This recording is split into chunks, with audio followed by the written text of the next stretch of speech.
আজকে বলুন পহেলা জানুয়ারি কারা নদীর কিনারায় মুসলিমদের ছেলেরা ডিজে বাজিয়ে মদের বোতল নিয়ে ফিস্টি করে খাচ্ছে। কত দুঃখের বিষয়, তোমাদের জন্য হারাম, তারা পদভ্রষ্ট। সে যদি 5 ওয়াক্তের নামাজি হয় আর পহেলা জানুয়ারি ফিস্টি করে খায়, জেনে রেখে দিবেন সে পদভ্রষ্ট নামাজি হওয়ার পরেও 25শে ডিসেম্বর পালন করছে পদভ্রষ্ট। কোরআনের পরিভাষায়, কোরআনের ভাষাতে সেই লোকটা পদভ্রষ্ট। আমার ভাই দুঃখটা শুনেলেন। এই সুজাপুর নাম শুনেছেন না শুনেননি? মালদা। গত বছরে 31শে ডিসেম্বর আমার জলসা ছিল গয়েশ বাড়িতে। রাত 11:45 জলসা শেষ করেছি। আমার গাড়িতে 4 চাকায় হাই রোডে কালিয়াচক বাস স্ট্যান্ড যেতে 13 মিনিট সময় লেগেছে। আর মাত্র 2 মিনিট না 3 মিনিট বাকি আছে 12টা বাজতে। গিয়ে দেখছি লাইন জাম, 4-5 খানা গাড়ি দাঁড়িয়ে আছে। গাড়ি দাঁড়ালো, আমি ম্যানেজারকে বললাম দেখো তো কি ব্যাপার। পুলিশ প্রশাসন বাবুরাও দাঁড়িয়ে আছে। গাড়ি 100 থেকে 150টা মুসলিমদের যুবক 1 লক্ষ টাকার বোম বিছিয়ে রেখেছে, বোম ফাটাবে 1 জানুয়ারি পালন করবে। যেমনি 12টা বাজলো বোমগুলো ফাটিয়ে দিল। আপনারা এদিকে মুসলমান ভাবতে পারেন, আমাদের মতো মৌলবীর কাছে ফতোয়া নিলে এদিকে মুসলমান বললে পাপ হবে, যেহেতু এরা ইহুদি নাসারাদের অনুসরণকারী, তাদের কৃষ্টি কালচারকে এরা মানছে। আমি বলিনি, কলকাতার মিডিয়ারা বলছে, নিউজ 18 বাংলা, এবিপি নিউজ এরা প্রকাশ করেছে খালি একদিনে ক্রিসমাসের দিনে 25শে ডিসেম্বর কলকাতা টাউনের ভেতরে সমস্ত ওষুধ দোকান মিলিয়ে 22,000 খালি কন্ডম বিক্রি হয়েছে। মানে 22,000 ছেলে জিনা করেছে। ভাবতে পারেন এটা আমাদের সমীক্ষা নয়। যারা মনে করছেন কোরআন কি দিয়েছে, আল্লাহর কসম কোরআন, আপনি যদি এই রায়গঞ্জ থেকে স্টার্ট করেন এমন কোন টাউন পাবেন না যেখানে একটা লাইসেন্সধারী মদের দোকান নাই। সরকার লাইসেন্স দিয়ে রেখেছে। তোমরা এটাকে মডেলিং বলছো, আল্লাহর কসম মডেলিং তুমি বুঝতে পারো না। মডেল কাকে বলে তুমি জানতে পারোনি। অরিজিনাল মডেল শুনে নেন, আল্লাহর কসম ইসলাম মডেলিং ছিল, মডেলিং আছে, আর কিয়ামতের সকাল পর্যন্ত মডেলিং থাকবে। জোরে বলুন সুবহানাল্লাহ। নাম্বার 1, মদের দোকান লাইসেন্স দিয়ে রেখেছে সরকারে, আর কোরআন বললে তোমাদের জন্য মদ স্পর্শ করা হারাম। জোরে বলুন সুবহানাল্লাহ। এরপর ভেবে দেখুন, যারা লাইসেন্স দিয়েছে এরা মডেলিং, না যে নিষেধ করেছে স্পর্শ করতে মানা করেছে সেটা মডেলিং? আপনার দিমাগকে জিজ্ঞেস করুন।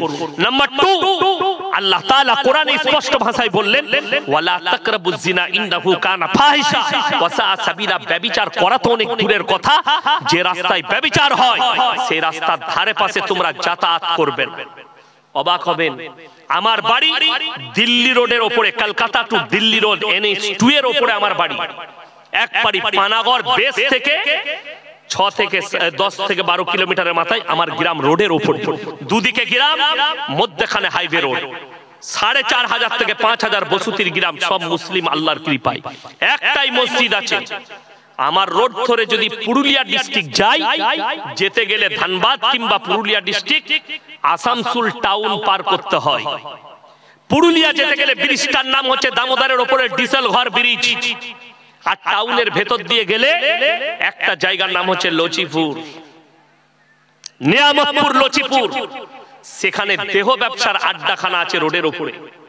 আমি খালি কোরআনের উপরে আমল করতে গিয়ে ওই খালি 2 কিলোমিটারের কারণে আমি 15 থেকে 20 কিলোমিটার রাউন্ড মেরে বেরোই, যেন ওইটা আমার সামনে না পড়ে, চোখের সামনে যেন আল্লাহর রাসূলের আমল হয়, কোরআনের প্রতি যেন আমল করতে পারি। যদি চোখে পড়ে ওই জিনাকারী মেয়ে, আমি আল্লাহর কাছে কি জবাবদিহি করব?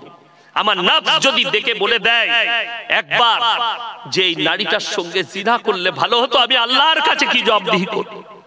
আমার ঘরে আল্লাহ আমাকে বিবি দান করেছে। আজকে হাইরে যুবক, তুমি তোমার যৌবনটাকে তোমার বিবি বাদ দিয়ে তুমি অন্য জনার কাছে খরচ করছো, তোমার জানা নেই।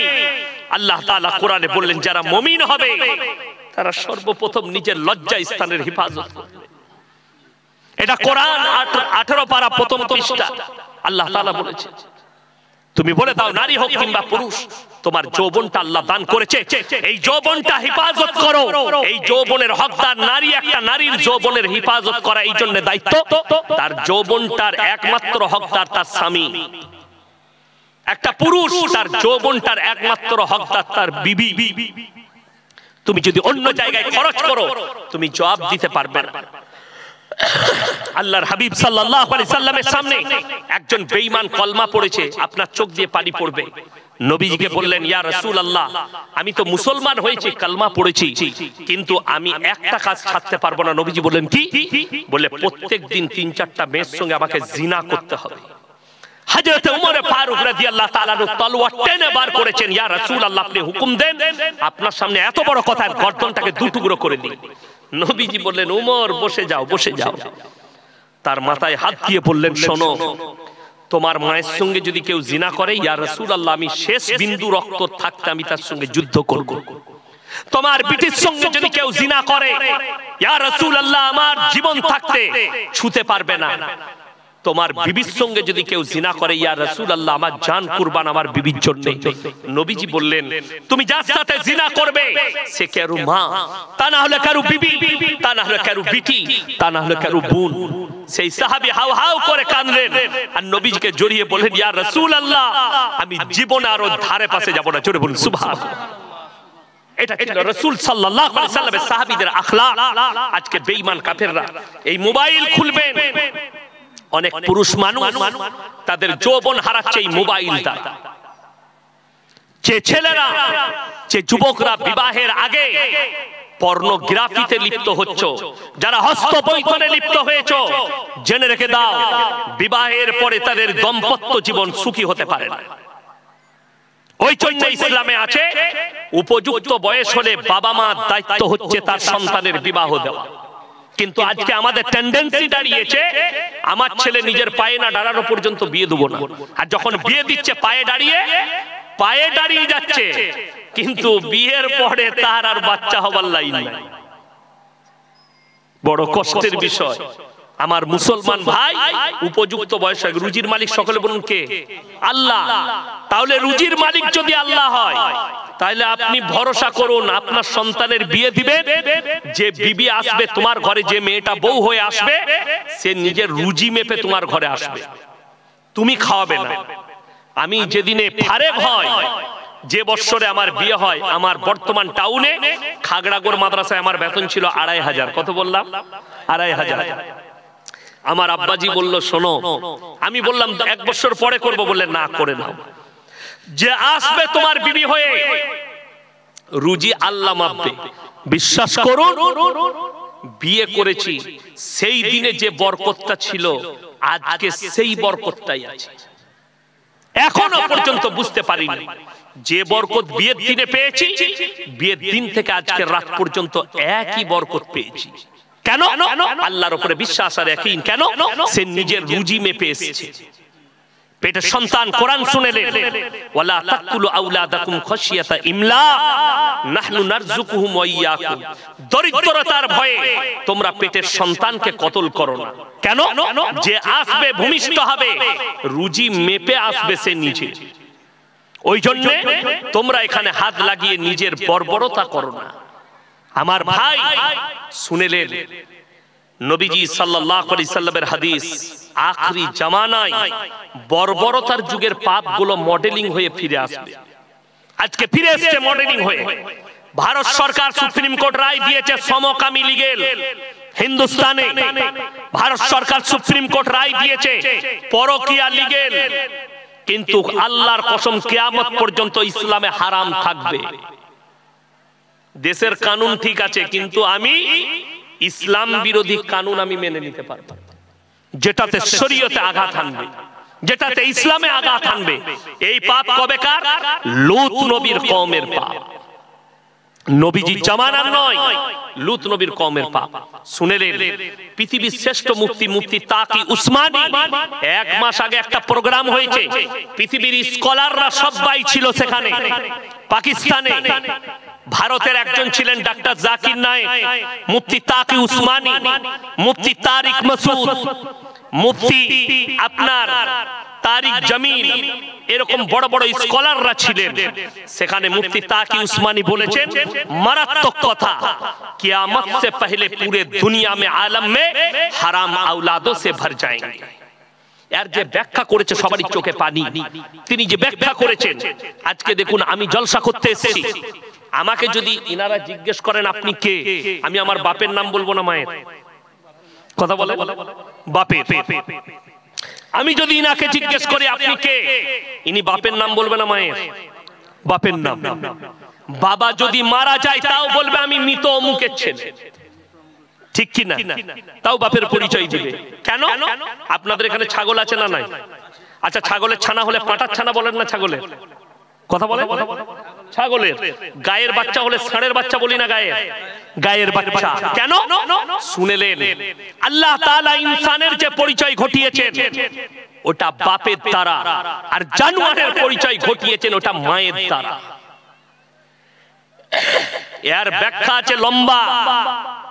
ইমাম আবু হানিফা রাহিমাহুল্লাহ, তেনার কাছে একদল মহিলা পর্দায় এসে দাঁড়ালেন আর বললেন, হে যুগের ইমাম, আপনি ফতোয়া দিয়েছেন ইসলামী শরীয়তে একটা পুরুষ 4টা বিয়ে করতে পাবে, 4টা নারীকে, কিন্তু একটা নারী কেন 4টা স্বামী রাখতে পাবে না? ইমাম আবু হানিফা রাহিমাহুল্লাহ বললেন, কাল সকালে এসে আমি তোমাদের উত্তর দেব, আজকে দিতে পারবো না। তারা চলে গেল।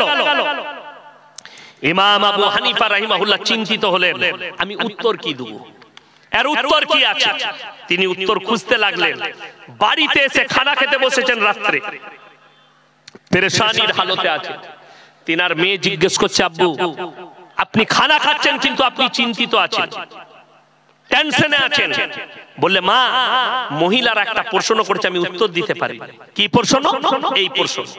তিনার মেয়ে বললে, আব্বু সকালবেলায় মহিলারা এসে আমার কাছে পাঠায়, এর উত্তর আমার কাছে আছে। বলে, পারবে? বলে, অবশ্যই পারবো এর উত্তর দিতে। ইমাম আবু হানিফা রাহিমাহুল্লাহর কাছে যখন ফজরের পরে মহিলারা এসেছেন, মায়েরা ভালো করে শুনবেন, যারা পরকীয়ায় লিপ্ত হচ্ছেন তারা ভালো করে শুনবেন, যারা যে সমস্ত যুবক যুবতীরা বিয়ের আগে রিলেশনে জড়িত হচ্ছেন তারা ভালো করে শুনবেন এটা তাদের জন্য। যারা জিনায় লিপ্ত হচ্ছেন, বিয়ের আগে যারা মিলামিশায় লিপ্ত হচ্ছেন, সেই মহিলা সেই পুরুষ আগে শুনবেন। ইমাম আবু হানিফা রাহিমাহুল্লাহ বলেন, আমার মেয়ের কাছে চলে যাও, উত্তর রাখা আছে। সেই যুগটা সায়েন্সের যুগ ছিল না, সেই যুগটা টেকনোলজির যুগ ছিল না। ইমাম আবু হানিফা রাহিমাহুল্লাহর মেয়ে বললেন, বসে যাও। সবারই হাতে রিওয়ায়েতে আছে, একটা করে কটোরা দিলেন, বাটি দিলেন, যাও পর্দার আড়ালে নিজের নিজের স্তন থেকে তোমরা এক বাটি করে দুধ বের করে নিয়ে এসো। সবাই অল্প করে দুধ বের করে নিয়ে এলেন, একটা বড় পাত্রের মধ্যে ঢেলে দিলেন। সব দুধগুলো কি হলো? মিক্স হবে না? হবে না, মিক্স হয়ে গেল। এরপরে ইমাম আবু হানিফা রাহিমাহুল্লাহর মেয়ে বললে, এরপরে তোমরা নিজের নিজের দুধগুলো বের করে নাও। তারা বললে, পাগল মেয়ে, দুধগুলো মিক্স হয়ে গেছে, এগুলো আবার কেমন করে বার করা যায়? ইমাম আবু হানিফা রাহিমাহুল্লাহর মেয়ে বললে, পাগল আমি নয়, পাগল তোমরা। একটা ছাগল যদি মাঠে চড়তে যায় 5টা পাঁঠা মিলামিশা করতে পারে, কিন্তু কার বীর্য থেকে বাচ্চা হয়েছে এটা আল্লাহ ছাড়া কেউ জানে না। একটা ষাঁড় মাঠে থাকবে, একটা গায় 5টা ষাঁড় মিলামিশা করতে পারে, কার বীর্য থেকে বাচ্চা হয়েছে এটা আল্লাহ ছাড়া কেউ জানে না। আজকে যদি তোমরা 4টা পুরুষ রাখতে চাও, সংশয় দাঁড়িয়ে যাবে কার বীর্য থেকে বাচ্চা হয়েছে, সমাজে দ্বন্দ্ব হবে। তাই আল্লাহ তাআলা ইনসানের পরিচয় দিয়েছে বাপের দ্বারা, আর জানোয়ারের পরিচয় দিয়েছে মায়ের দ্বারা। তোমরা যদি এই পরিস্থিতি নাও, তোমাদের মধ্যে আর জানোয়ারের মধ্যে কোনো ফারাক থাকবে না। চলুন হে আমার যুবক যুবতী, মোবাইল খুলেন, গুগল খুলেন, ইন্টারনেট খুলে দেখে নেন। আমেরিকা, লন্ডন, জাপান, জার্মান, উত্তর কোরিয়া, দক্ষিণ Korea, China, Brazil, Australia, Spain, যতগুলো বেঈমান কাফেরের দেশ আছে, তারা তাদের পার্লামেন্টে পাস করিয়েছে। এরপর থেকে যতগুলো বাচ্চা পয়দা হবে, এরা যদি চায় এরা মায়ের পরিচয়ও বাঁচতে পারবে। 1 মাস আগে একজন দামি নামি ফুটবলার, কোন দেশের তার নামও করব না আমি, যদিও ফুটবল খেলা আমি দেখি না, ক্রিকেট খেলা দেখি না, তার গার্লফ্রেন্ড প্রেগনেন্ট, সে ফেসবুকে ফটো ছেড়েছে আমার পেটে বাচ্চা আছে। তার ওই বয়ফ্রেন্ড ফুটবলার পোস্ট করেছে, আমার বেটা ছেলে হলে এই নাম রাখবো, মেয়ে ছেলে হলে এই নাম রাখবো। দ্বিতীয়বার তার ওই গার্লফ্রেন্ড পোস্ট করছে, এই বাচ্চাটা তোমার নয়, তোমার সাথে ঝগড়া হওয়ার পরে আমি অন্য ছেলের সাথে মিলামিশা করেছি, বাচ্চাটা তার। জোরে বলুন নাউজুবিল্লাহ। ইসলামী শরীয়তে এই বাচ্চা হারাম। নবীজি সাল্লাল্লাহু আলাইহি সাল্লাম 1450 বছর আগে বলে গেলেন, কিয়ামতের পূর্বে কিয়ামতের আলামতের মধ্যে একটা আলামত, বাঁদির পেটে মালিক পয়দা হতে শুরু হবে।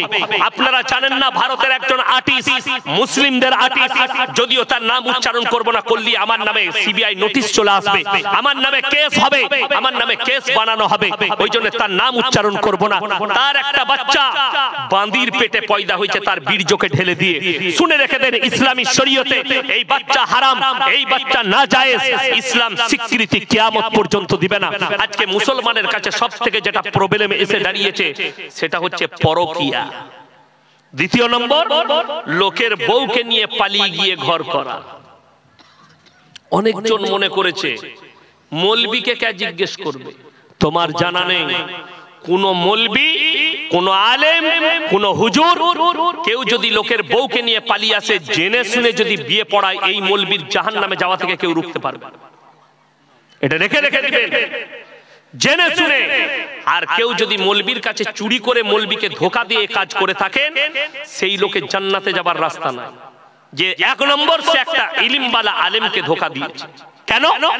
তার আগের স্বামী ডিভোর্স না দেওয়া পর্যন্ত, ইদ্যত না পালন করা পর্যন্ত পৃথিবীর গোটা পৃথিবীর মৌলবী কাবা ঘরের ইমাম নিকাহ পড়ালেও নিকাহ হবে না। এটা শরীয়ত। আগে স্বামী তালাক দিবে, ইদ্যত পালন করবে, তারপরে তুমি অন্য স্বামী গ্রহণ করবে, এটা ইসলাম। যদি কোনো মেয়ের মনে হয় আমার স্বামী আমার উপরে অত্যাচার করে, আমার স্বামী আমার উপরে টর্চার করে, তার জন্য ইমারতে শরিয়া আছে, পার্সোনাল ল বোর্ড আছে। তোমার স্বামীর কাছে চিঠি যাবে 3 বার 3 মাসে, যদি উত্তর না দেয়, নারীর কাছ থেকে তোমার কাছ থেকে খোলা তালাক হবে, ইদ্যত পালন করবে, অন্য স্বামী গ্রহণ করবে। কিন্তু জেনে রেখে দিবেন, যে মেয়েরা মিথ্যা অপবাদ দিয়ে, স্বামীর অপবাদ দিয়ে যারা এইভাবে তালাক নিচ্ছে, কিয়ামতের দিনে তুমি জান্নাতের খুশবু পর্যন্ত পাবে না। অনেক মেয়ে স্বামীর নামে মিথ্যা অপবাদ লাগায়। কেন? সে জিনায় যখন লিপ্ত হয়ে যায়, পরকীয়ায় লিপ্ত হলে স্বামীর নামে অপবাদ দেয়, আমার স্বামী অত্যাচার করে, অথচ তার স্বামী অত্যাচারী নয়। এই মহিলা বিপদে পড়বে। আমার ভাই, কোন যুবক যদি এটা মনে করেন আমি লোকের বউকে নিয়ে পালিয়ে আসছি, যতদিন ঘর করবেন জিনা করা হবে, ওই অবস্থায় বাচ্চা পয়দা হলে হারাম বাচ্চা পয়দা হবে। আমার ভাই, ওই জন্য অনুরোধ করছি, বেঈমান কাফেরের অনুসারী হবেন না, রাসূল আকরাম সাল্লাল্লাহু আলাইহি সাল্লামের অনুসারী হন। আপনি কোনো কিছু কাজ করলে আলেমের পরামর্শ নেন, আপনার যারা ইসলামের লয়ার তাদের কাছে পরামর্শ নেন। কুরআন হাদিসের জ্ঞান আছে, আপনার কাজটা শরীয়ত মোতাবেক কিনা আপনি পরামর্শ নেন। আল্লাহ তাআলা শুনেলেন, কিয়ামতের সকাল পর্যন্ত যতগুলো পাপ আসবে, সব পাপকে ট্যাকেল করার জন্য কোরআন রেডি হয়ে দাঁড়িয়ে আছে, রাসূলের হাদিস রেডি হয়ে দাঁড়িয়ে আছে। আপনি কি মনে করছেন ইয়াসিন সাহেব মারা যাবে আর এই বক্তা আসবে না? বড় বড় আলেমরা চলে যাবে, কিয়ামতের সকাল পর্যন্ত দেখতে পাচ্ছেন এই তালবিলিম। আমরা চলে যাব, আমাদের সন্তানরা দাঁড়াবে, ইয়াসিন মারা যাবে আর একটা ইয়াসিন তৈরি হবে ইনশাআল্লাহ। একটা শেখ চলে যাবে আর একটা শেখ তৈরি হবে। ওই জন্য ইসলাম মিটবে না, কোরআন থেকে যাবে। কিয়ামতের আলামতের মধ্যে মারাত্মক আলামত শুনেলেন নবীজি সাল্লাল্লাহু আলাইহি সাল্লাম। মুসান্নাফ ইবনে আবু শাইবার হাদিস। গোটা পৃথিবীতে হে আমার সাহাবীরা, সমস্ত মসজিদগুলো মুসল্লিতে ভরে যাবে, রাসূলের হাদিস। সাহাবীরা বললেন, ইয়া রাসূলুল্লাহ, সেই নামাজিগুলো কেমন হবে? নবীজি বললেন, হে আমার সাহাবীরা, দুঃখের সঙ্গে বলছি, সেগুলো হবে সুদখোর নামাজি। বড় বড় অট্টালিকা বাড়ি বানাবে, বড় বড় শপিং মল বানাবে, ইমানদার খুঁজে পাওয়া মুশকিল হয়ে যাবে। ওই জন্য সবাই হাত তুলে বলুন তো, কোরআনের সাথে কে কে সম্পর্ক করবেন? হাত তুলেন, সকলে জোরে বলুন ইনশাআল্লাহ। কোরআনের সাথে সম্পর্ক করুন, খালি পরকালটা সুন্দর করার জন্য। আজকে আপনি জানেন না, এই যে মাদ্রাসা, এই মাদ্রাসা অনেক জনার মনে মনে হবে, অনেক আমাদের সমাজের লোক আছে, তারা বলে জলসা করে কি লাভ? ধরেলেন জলসা করে কোনো লাভ হলো না, জলসা বন্ধ করে দেন। আপনি মসজিদ করেছেন, গ্রামের 90% লোক নামাজ পড়ে না, 10টা লোক নামাজ পড়ে, তাহলে যখন পড়ছে না মসজিদটা ভেঙে দাও। মাদ্রাসা করেছেন, মাদ্রাসায় 10টা ছেলে আছে, মাদ্রাসাটা ভেঙে দাও, দিন থাকবে না, মিটে যাবে, দিন মিটে যাবে। কিন্তু আল্লাহর কসম করে বলছি, এই মাদ্রাসায় যদি একটা তালিব ইলম থাকে, এই মাদ্রাসাকে কায়েম রাখুন। মসজিদে যদি একটা লোক গ্রামের নামাজ পড়ে, তার লেগে মসজিদ কিয়ামত পর্যন্ত কায়েম থাকবে। এই জলসা আপনাকে বছরে বছরে করতে হবে, যাতে মানুষের কাছে হারাম হালালটা পৌঁছায়। বছরে একবার তার দিমাগটা ঝাল হয়, একবার যেন সে দিন বুঝতে পারে। ওই জন্য আমাদের দেশে তো এখন 3টে কোয়ালিটির নামাজি, বিপদটা ওইটাই। কটা বললাম? 3টে। একটা হচ্ছে 5 ওয়াক্তের, একটা জুম্মার, আর একটা ঈদ আর বকরা ঈদ। ঈদের দিনে লাপাই কোন মাল কটা বেশি? যারা জীবনে নামাজ পড়ে না, খালি ঈদ আর বকরা ঈদ। আমি যেখানে নামাজ পড়াই 15টা গ্রাম নামাজ পড়ে আমার পেছনে। একজন এসে আমাকে নামাজের আগে বলছে, হুজুর কি ব্যাপার, নিয়তটা বলে দিবেন তো। আমরা মোটেই বলবো না। এমন সানা জানিস? জানি না। আচ্ছা এত জানি না, বুঝি কিছু জানি না। না আমরা নিয়ত নিয়ে কি করবি? কথা বুঝতে পারছেন? আচ্ছা, আলেমরা বসে আছেন, আপনাদিকে বলছি। একটা লোক নিয়ত জানে না, খালি সে বলল ইমাম যাহা নিয়ত করিল আমি করিলাম, কিংবা আমি ঈদের নামাজ পড়ছি, এই ইমামের পেছনে ওয়াস্তে আল্লাহর মুখ আমার কাবা শরীফের দিকে, আল্লাহু আকবার, নামাজ হবে না? হয়ে যাবে। কিন্তু সে যদি সানা না জানে, রুকু সিজদার যদি আপনার তাসবিহ না জানে, আত্তাহিয়াতু না জানে, দরুদ শরীফ না জানে, দোয়া মাসুরা না জানে, নামাজ হবে? নামাজ হবে না। তো এই কিচ্ছু জানে না, খালি নিয়ত নিয়ে মারামারি করবে। আর এই মাল কটায় যারা জীবনে নামাজ পড়ে না, কুরবানির দিনে দেখবেন খালি ইমামের সালামটা ফিরা, সালামু আলাইকুম ওয়া রাহমাতুল্লাহ, সালামু আলাইকুম ওয়া রাহমাতুল্লাহ। আবে তাড়াতাড়ি চবে গরুটা ফেলাতে হবে, পালিয়ে গেল মানে। ঠিক বললাম না?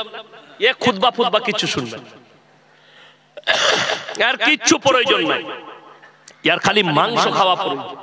এগুলো হচ্ছে মাংস খাওয়া মুসলিম না। সবাই 5 ওয়াক্তে নামাজ পড়বো, জোরে বলুন ইনশাআল্লাহ। কেউ নামাজ ছাড়বেন না। আমার মায়ের দিকে অনুরোধ করে বলে যাচ্ছি, পর্দায় আসুন, নামাজ পড়ুন।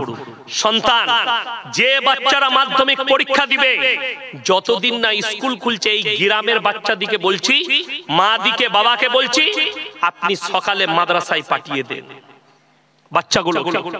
তারা কোরআন হাদিসটা শিখুক, তারা নামাজটা শিখে যাক, তাদের মধ্যে তারবিয়াত আসুক, হারাম হালালটা কমপক্ষে শিখবে। যেমন আমার মাদ্রাসায় সিস্টেম আছে, যাদের সকালে স্কুল তারা বিকালে আসবে, যাদের বিকালে স্কুল তারা সকালে আসবে। মক্তব চালায়, 500 ছাত্র আছে মক্তবে। কি বুঝলেন? সবাই আসুক। কেন বলে দিচ্ছি, সেই ছেলেটা আলেম না হোক, সেই ছেলেটা আপনার হাফেজ না হোক, কিন্তু তার মধ্যে দিন যদি থেকে যায়, সে ডাক্তার, মাস্টার, প্রফেসর, ইঞ্জিনিয়ার সব হবে, কিন্তু তসলিমা নাসরিন হবে না, রাসূলের দুশমন হবে না, কোরআনের দুশমন হবে না। এই এলাকার, এই গ্রামের মানুষের জন্য ভাগ্যের ব্যাপার যে আপনার গ্রামে একটা এরকম প্রতিষ্ঠান চলছে, আপনার সন্তানদের সুযোগ আছে। মাদ্রাসার যারা বাচ্চা ছেলে আছে, তাদেরকে আপনি মায়ের দিকে বলবো 100 টাকা দেন, 200 টাকা মাসে দেন, আপনার বাড়িতে গিয়ে মেয়েদিকে কোরআনটা পড়িয়ে দেন। এই স্কুলে ছুটি আছে, একটা তালিব ইলমকে বলে দেন, একটা বাচ্চা তালিব ইলমকে ঠিক করে দেন, আমার মেয়েদিকে কোরআনটা শিখিয়ে দিবে। 50 টাকা 100 টাকা দিবেন, 200 টাকা দিবেন। আরে টিউশন মাস্টারকে দিয়ে দিচ্ছেন 1000 টাকা 500 টাকা, একটা গরিব এতিম তালিব ইলমকে দিবেন, কোরআনের শিক্ষা দিবে। আপনার মেয়ের জন্য আপনি নেকি পাবেন। 1 নম্বর গরিবের আপনি হেল্প করেছেন, 2 নম্বর আপনার মেয়ে সেখান থেকে ইলম পেয়ে গেল, কোরআন পেয়ে গেল। ওই জন্য কোরআনের মহব্বত কেউ ছাড়বো না, জোরে বলুন ইনশাআল্লাহ। আমার ভাই শুনে নেন, নবীজি সাল্লাল্লাহু আলাইহি সাল্লাম বলেছেন, যাদের কাছে অর্থ আছে, 3টে লোক যদি হাত পাতে, তাদের হাতকে জীবনে ফিরাবে না। নাম্বার 1, ওয়া আতিদাল কুরবা, তোমার কাছের গরিব যদি হাত পাতে ফিরিও না। নাম্বার 2, ওয়াল ইয়াতামা ওয়াল মাসাকিন, এতিম আর মিসকিন যদি তোমার কাছে হাত পাতে, তাদের হাতকে জীবনে ফিরিও না। ওয়াবনাস সাবিলি ওয়ালা তুবাদ্দির তাবদীরা, আর মুসাফির যদি তোমার কাছে হাত পাতে, তাদের হাতকে জীবনে ফিরিও না। আজকের এই জলসায় 340 থেকে 45 কিলোমিটার এলাম। আমি সব থেকে বড় মুসাফির মুসাফির আপনাদের কাছে এই এতিম আর মিসকিনদের জন্য আমি বলবো 5 জন আল্লাহর বান্দা কে কে আছেন? নাম্বার 1 কে আছেন যে এই তালবে ইলম এতিম মিসকিনদের জন্য 5,000 টাকা দিবেন? নাম্বার 1 5,000 টাকা কে আছেন? কোন আল্লাহর বান্দা আছেন? মাত্র 5,000 টাকা বলেছি। কে আছেন? কোন একজন আল্লাহর বান্দা আছেন? মায়ের নামে বাপের নামে। রাসূল আকরাম সাল্লাল্লাহু আলাইহি ওয়াসাল্লাম বলেছেন জাকিরা, জাকিরা গচ্ছিত সম্পদ। মানুষ কিয়ামতের দিনে কাঁদবে, আমি যদি আরো কিছু বেশি দান করতাম আমার জন্য মঙ্গল হতো। নাম্বার 1 কে আছেন? 5,000 টাকা ইনশাআল্লাহ, মাশাআল্লাহ, জাযাকাল্লাহ। দেখেন হাজী আব্দুল জব্বার সাহেব, আল্লাহ তাআলা আমার এই বাবাজির হায়াতে বরকত দেখ। সভাপতি সাহেব মাশাআল্লাহ, আল্লাহ উনার ইজ্জতে বরকত দেখ, উনার জানে মালে কারোবারে আল্লাহ বরকত দেখ। উনি 5,000 টাকা প্রথম নিয়ত করলেন, আল্লাহ উনার পরিবার যারা চলে গেছেন তাদের কবরের দিকে জান্নাতুল ফিরদৌসের দরজা খুলে দাও। নাম্বার 2 টাকে আছে, নাম্বার 2 5,000 টাকা পরকালের জন্য, মরণের পরের জন্য। নাম্বার 2 টাকে আছে, নাম্বার 2 কে আছে? তাড়াতাড়ি হাত তুলেন। কোরআনের জন্য আমি প্রথমেই বললাম, নবীজি খালি এলান করেছেন মক্কা নগরীতে আল্লাহর নবী সাহাবীরা নিজেদের জান মালের কুরবানি। আজকে আপনাকে জান দিতে হবে না, আপনি খালি মালের কুরবানি করবেন, আপনি অতটাই নেকি পাবেন। নাম্বার 2 কে আছেন? 5,000 টাকা আল্লাহর ওয়াস্তে পরকালের জন্য, মরণের পরের জন্য, কিয়ামতের দিনের জন্য। আল্লাহ জানো পরকালটা আমার সুন্দর করে। আমার আব্বা চলে গেছে, মা চলে গেছে, পরিবার চলে গেছে। নাম্বার 2 5,000 টাকা কে আছে? একটু তাড়াতাড়ি বলি ইনশাআল্লাহ। নাম্বার 2 5,000 টাকা মাত্র আল্লাহর ওয়াস্তে। আপনি ভেবেও কুল পাবেন না, কিয়ামতের দিনে বুঝতে পারবেন এই কোরআনের মহব্বতে আপনার 5,000 টাকা আপনি কতটা নেকি ফেরত পাচ্ছেন, আপনি সেদিনে বুঝতে পারবেন। নাম্বার 2 কে আছে? কোন আল্লাহর বান্দা আছেন? 5,000 টাকা। নাম্বার 2 কোন আল্লাহর বান্দা নেই? ইনশাআল্লাহ দেখি আসুন। পরকালের জন্য আমি মরে যাব, চলে যাব, আমার পরিবার চলে যাবে। কোন মা যদি থাকেন, কোন আমার বোন যদি থাকেন, স্বামীর নামে, বেটার নামে, সন্তানের নামে, পরিবারের নামে। নাম্বার 2 কে আছে? কোন আল্লাহর বান্দা আছেন? মাত্র 5,000 টাকা বলেছি। নাম্বার 2 টাকে আছেন? কোন আল্লাহর বান্দা আছেন? একটু তাড়াতাড়ি বলি ইনশাআল্লাহ। পরকালের জন্য, মরণের পরের জন্য। নাম্বার 2 টাকে আছেন? নাম্বার 2 কে আছেন? কোন আল্লাহর বান্দা আছেন? একটু তাড়াতাড়ি বলি। মাত্র 5,000 টাকা বলেছি। কে আছে? কোন আল্লাহর বান্দা আছেন যে আমি মরে যাবার পরে যেন আমার কবরটা সুন্দর হয়? কোরআনে আছে ওমাল হায়াতুদ দুনিয়া ইল্লা মাতাউল গুরুর। এই দুনিয়া তোমাদের জন্য সম্পূর্ণ ধোঁকা। আপনি ধোঁকার মধ্যে আছেন, যেদিনে আপনি মারা যাবেন সেদিনে ধোঁকাটা কেটে যাবে। আমার ভাই, এই 5,000 টাকা শেষটা কে? 2 নম্বরটা কে আছে? কোন আমার ভাই আছেন? কোন আমার আল্লাহর বান্দা আছেন? দ্বিতীয় নম্বর 5,000 টাকা দিবেন। অনেক টাকা আস্তে আস্তে দিবেন, মাদ্রাসা চালু থাকবে দিবেন, 3 মাসে দিবেন, 4 মাসে দিবেন। মাত্র 5,000 টাকা চেয়েছি আল্লাহর ওয়াস্তে। কোন আমার ভাই আছেন? একটু হাজী সাহেবের সাথী হবার জন্য এই 2 নম্বর 5,000 টাকাটা কে আছে? আমার কোন ভাই আছেন? আল্লাহ অনেক টাকা দিয়েছে, অনেক দিকে খরচ হচ্ছে। আপনি গিয়ে আল্লাহকে চিনতে পারবেন। একবার রায়গঞ্জের হসপিটালে চলে যান, কলকাতার মেডিকেল কলেজে যান। আল্লাহ তাআলা যে কত বড় মেহেরবান, আপনাকে সুস্থ রেখেছেন, সবল রেখেছেন, সেই দিনে বুঝতে পারবেন। ওই জন্য অনুরোধ করছি, কোন আমার আল্লাহর বান্দা আছেন এই দ্বিতীয় নম্বর 5,000 টাকা আল্লাহর ওয়াস্তে দিবেন। তৃতীয় নম্বরটা কে আছে? আমার কোন ভাই আছে যে আমি চলে যাব কালকে, আমার আব্বা চলে গেছে, মা চলে গেছে, তাদের নামে দেবো, কিয়ামতের সকাল পর্যন্ত নেকি পাবে। এই 2 নম্বর 5,000 টাকা আমি দেখতে চাই। যদি কেউ না থাকেন, কোন আল্লাহর বান্দা যদি না থাকেন, আমি অনুরোধ করে বলবো 5 জন ভাই 2টি করে 1000 টাকা কে কে আছে? 2000 করে বলুন। 5 জন ভাই 2টি করে 1000 টাকা। মাশাআল্লাহ। মোল্লা ইসরাইল সাহেব কামারটুলি মাশাআল্লাহ উনি 2000 টাকা দিবেন। আল্লাহ তাআলা মোল্লার ইলমে বরকত দাও, আল্লাহ উনার হায়াতে বরকত দাও, উনার পূর্বপুরুষকে আল্লাহ জান্নাতি করুন। আব্দুল কাদের সাহেব 2000 টাকা লগত মাশাআল্লাহ, আল্লাহ দানকে কবুল করুন। পূর্ব প্রধান মাশাআল্লাহ দুইজন হয়েছে। আব্দুল কাদের সাহেব জলসা সভাপতি সাহেব উনি 2000 টাকা দিয়েছেন। হ্যাঁ মাশাআল্লাহ আমার ভাই দেখুন স্টেজে বসে থাকা ভাইরাই দিচ্ছেন। আমি আপনাদেরকে অনুরোধ করব, কে আছেন আমার কোন আল্লাহর বান্দা আছেন? মাশাআল্লাহ সামাদ ভাই নিমতলা থেকে বাবা মায়ের নামে 2000 টাকা দিয়েছেন। আল্লাহ দানকে কবুল করুক, আল্লাহ উনার হায়াতে বরকত দেখ, উনার আব্বা মাকে আল্লাহ জান্নাতি করুক। 5000 মাশাআল্লাহ সামাদ ভাই 5000 টাকা মাশাআল্লাহ। দেখেন হাজী সাহেবের জুড়ি হয়ে গেছে। আল্লাহ উনার জানে মালে ইজ্জতে বরকত দাও, আল্লাহ উনার কারোবারে বরকত দাও, রুজি রোজগারে আল্লাহ বরকত দাও, উনার আব্বা মাকে জান্নাতি করো। আমার ভাই তিনজন হয়েছে 2000 টাকা। 4 নম্বরটা কে আছে? 4 নম্বর আল্লাহর বান্দা কে আছে? 4 নম্বর আল্লাহর বান্দাটা কে আছে? একটু মজমা থেকে বলি কে আছেন, আমার কোন ভাই আছেন? মাত্র 2000 টাকা। একটু উঠে আসি ভাই, কোন আল্লাহর বান্দা আছেন? মাত্র 2000 টাকা বলেছি। আমার এই মজমা থেকে কোন আল্লাহর বান্দা আছেন? একটু তাড়াতাড়ি বলি ইনশাআল্লাহ। 2000